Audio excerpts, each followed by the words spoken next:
Hello everybody and welcome to the Lazy Craig Show. Today I'm going to give you 5 reasons to be excited about Battlefield 5 and 1 reason not to be. I'm going to give you the first reason to be excited about Battlefield 5. War Stories. War Stories was the single player experience that they introduced in Battlefield 1. Rather than one large campaign with one long story a la Call of Duty, they split it up into different tales. So they were shorter stories, but focused on in different areas of the war. Like in the one, you were a British tank operator. In another one, you were playing as a friend of Lawrence of Arabia.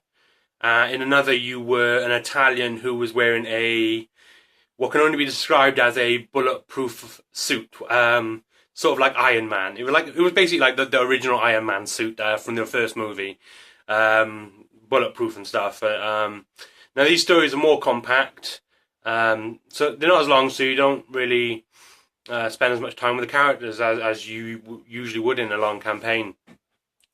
But in my opinion, they're fantastic. They're all fantastic little stories, and they're good ways of introducing a lot of the aspects of the game. And because it's more compact storytelling, they can show you different parts of the war. Because the World War I and World War II, the Great War and World War II, because it's originally called the Great War. There were a lot of conflicts during both those wars, and obviously in World War One, the Great War, which is Battlefield 1, and World War II, which is Battlefield 5. They want to show as much as possible, but it's hard to do that with one campaign, because when you're following one set of soldiers, you're really only following one side of the story. So, like, if they were to do it like Call of Duty, you'd be following the American troops all the time, or the British troops, or whatever. Whereas this, you get to experience little pieces of the war, and you get more. So it's not the stories aren't as great as Call of Duty, obviously, because of that. But they're still fantastic little stories, and they're fantastic experiences. And the best thing about them is they introduce you to the maps as well. Whereas with Call of Duty, a lot of their maps are custom-made maps, not from the game, not from the single player. But with Battlefield 1, all the maps were taken from this single-player story, which I think was fantastic. So it's like a little introduction to them as well. They will be having that again in Battlefield 5. I'm looking forward to that, because I do want to see more than just the usual Americans or British side of the war. Second one is probably the one that everyone will be most excited about, is there's no season pass. Because there's no season pass, all the DLC will be free. Now, last year they did have the season pass, and they finished. They had like 4 pieces of DLC for the game, but then you could all buy it all on one on the Revolution Edition. But with no season pass, with the content being free, it will appeal to a lot more people, because these days, a lot of people feel that DLC shouldn't be a thing, because you pay for the game, you should get in the game, and that DLC is usually just something they use to make more money. Now, it might be microtransactions in the game, but they have said that it will be nothing to do with progress. So you won't be able to purchase better guns with microtransactions. So you won't, the people willing to pay extra won't get an advantage, and obviously that will tie into one of the other reasons as well, which I'll get into now actually, and that is customization. Now, what they're doing is they are allowing you to customize your character. You can do the race, gender, what they look like, their clothes and stuff, and so, they'll probably have a lot of different outfits, a lot of gun customization as well, I imagine. And this is probably where microtransactions will come in. It'll be purely aesthetical. So if if you do pay for the customization pieces, you will not be getting an advantage at all. but you will be able to, you probably will be able to get these customization bits as well through gameplay and unlocking them naturally. But it's a good thing that they're doing this because I think it'll draw a lot more people to the game than usual. Obviously, Battlefield 1 was a huge success, and I think that Battlefield 5 probably has potential to be an even bigger success than that, actually. Reason number 4, Grande operations. Now, if you played Battlefield 1, then you know what the operations are. If you haven't, I'll explain. Operations were large battles. They weren't just like a simple team deathmatch, free-for-all, whatever. It was a team against a team. It was 2 teams, but they were big teams. Like it was, I can't remember. It was like 50 on 50, which was a lot of players to be in one battlefield. And what it was is you had 3 battalions each, and which meant you had 3 chances to win. And now it didn't just take place over one map.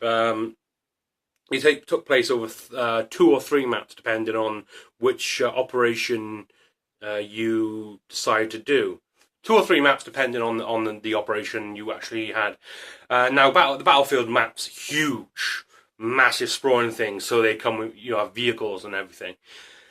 And in each map, it would be split up into sections, and you would have to take the section. So it'd be 2 points. Yeah, 2 points you have to capture. And once you capture both points, you can move on to the next section. Now the thing is, you are not allowed to move into the next section until your section is taken completely. Otherwise, you have like 10 seconds or 5 seconds to leave before it kills you automatically. But obviously, you don't want to do that because each team has a certain amount of tickets. I think it was 250 tickets. So you could die 250. Your team could have 250 deaths total. Before then, you would lose. You wouldn't lose any progress of what you've done already, but you would lose that. You basically have to restart. But not restart the whole thing. Like if you'd taken like 2 out of 3 sections, you'd restart with 2 or 3 sections taken. But you'd obviously be starting with a brand new battalion with 250 tickets again. So you would do this on the one map, then you go on to the next map, do it again on there, then go on to the next one and do it on there. Or in one case, it was like you do it on one and then do it on the other. I think there was one where there were 4 points on each map. But they're huge, massive battles, and they're absolutely amazing. When I was playing Battlefield 1, it was the only thing I would play because I just loved this so much. I love this massive combat, and this is what made me fall in love with Battlefield 1 is this huge sprawling combat over massive maps. I thought it was brilliant. It made for a much better experience than just team deathmatch, in my opinion. And they introduced it, so with Battlefield 5, they're actually bringing it back, but they're calling it Grande operations. Grande operations is going to be like a multi-day thing, not like real life days, but like it'll be multiple days in the game. But this time, there are bigger incentives for you to win. So if you make it past day 1, you go on to day 2. Maybe you have less, maybe a bit less ammo and stuff. But I think day 3, the final day, is where it gets harder. It's day 3. I think you are, from what they've been saying, you have 1 life each. There won't be as much ammo, and so like obviously your team will be worse off. Although I think if you do win rather than lose often, then it will be a lot easier on the final day. So it's like harder on the final day for the losing team. Although if you get to the final day, the other team has lost, but it's harder on both, But either way, Grande Operation sounds like it's going to be absolutely epic, and a lot more difficult than Operations. And I'm very much looking forward to it because I'll probably just spend the entire time playing Grande Operations once I'm done with the war stories. Final reason, and is probably the one that everybody could see coming a mile away because it's the hot thing right now, and that's a Battle Royale mode called Royale. Original. There were like no details about it actually though, because they're keeping it very, very tight-lipped. I don't know why. The only thing I can think of is that they are doing something with it that isn't being done with the other Battle Royale games and modes, and they want it to be. They don't want anyone else to kind of do it until it's revealed. But from the looks of it, rather than the force field wall thingy, whatever, it'll be a Ring of Fire. Sadly, not the Johnny Cash song. But hopefully that'll play at some point. That'd be nice.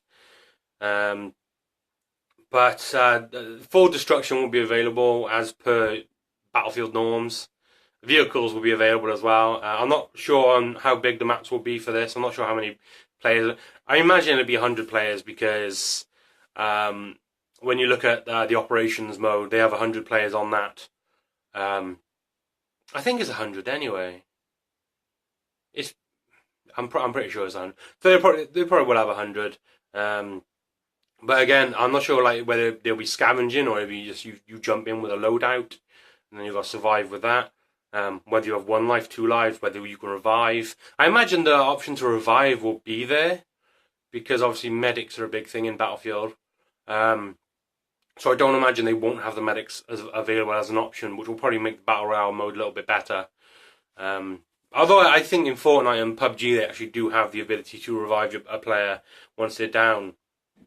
So I imagine they'll do that too. Actually, I don't play PUBG. I've never played PUBG, and I've only played a few games of Fortnite, so I don't really know them properly. But if this will be Battlefield 5 version, so I'll definitely be playing that. So there are the 5 reasons to be excited for Battlefield 5. And now I'm going to give you one reason why you shouldn't be excited. Because it will suck your time away. Whether you're a student studying in high school, comprehensive, college, university, or someone in full-time employment, this will suck your time away. This is the kind of game you can easily get addicted to because of how fantastic it is. I mean, obviously this is all my opinion. But you'll probably give up a lot of your free time to the game and get a lot less stuff done.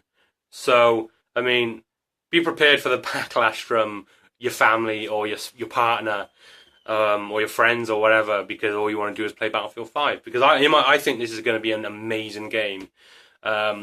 Unfortunately, it's coming out at a time when God of War was released in the same year and Red Dead Redemption 2 is coming out a week later. So I think those 2 games will end up being Game of the Year rather than this. I think without those 2, it probably would have had the potential to be Game of the Year. I think it's going to be an amazing experience. It'll probably be the best multiplayer game, depending on how the Red Dead Redemption 2 multiplayer is done. But it definitely has the potential to be a fantastic game. It might not sell well at first because of Red Dead Redemption 2 a week later, but it will sell eventually. Like even if it's like a month or 2 later, so that people can get Red Dead 2 out of the way, it will end up selling. And it'll still sell a lot the first week, no doubt, because there'll be a lot of people who will want to try, who will buy it to play it before Red Dead comes out, or who won't have an interest in Red Dead, because Red Dead won't be for everyone, even though I think that will probably end up being Game of the Year. But I'm looking forward to it very much. I'm probably one of the ones who'll buy it after Red Dead. It really depends on how I feel, to be honest, and how much money I have at the time. Sometimes, last year I was stuck between FIFA 18 and Final Fantasy 15, but then Final Fantasy 15 got delayed by 2 months, so my choice was made. But this time it's going to be a harder choice because it seems as though these release dates are set in stone. So I will have to choose, because Black Ops 4 ain't for me. I'm not going to get that, so I will be stuck between 2. So I will probably buy Red Dead first. Although I might actually buy Battlefield 5 at the same time, because I do that sometimes. I'll buy games and just to have them at the time. But I'm very much looking forward to Battlefield 5 anyway. So I hope you enjoyed the 5 reasons to be excited for Battlefield 5. I know I didn't really number them all properly, and I'm sorry for that. But each reason's separate. You'll see that. So I hope you're looking forward to Battlefield 5 as much as I am. And I hope you enjoyed the video. So watch my previous videos. One of them will be the previous Battlefield 5 video. The other will be the Shenmue 3 video to keep the gaming subject going. Or to keep it in topic. Hope you have a good day. And, like, subscribe, and have a good day. Bye.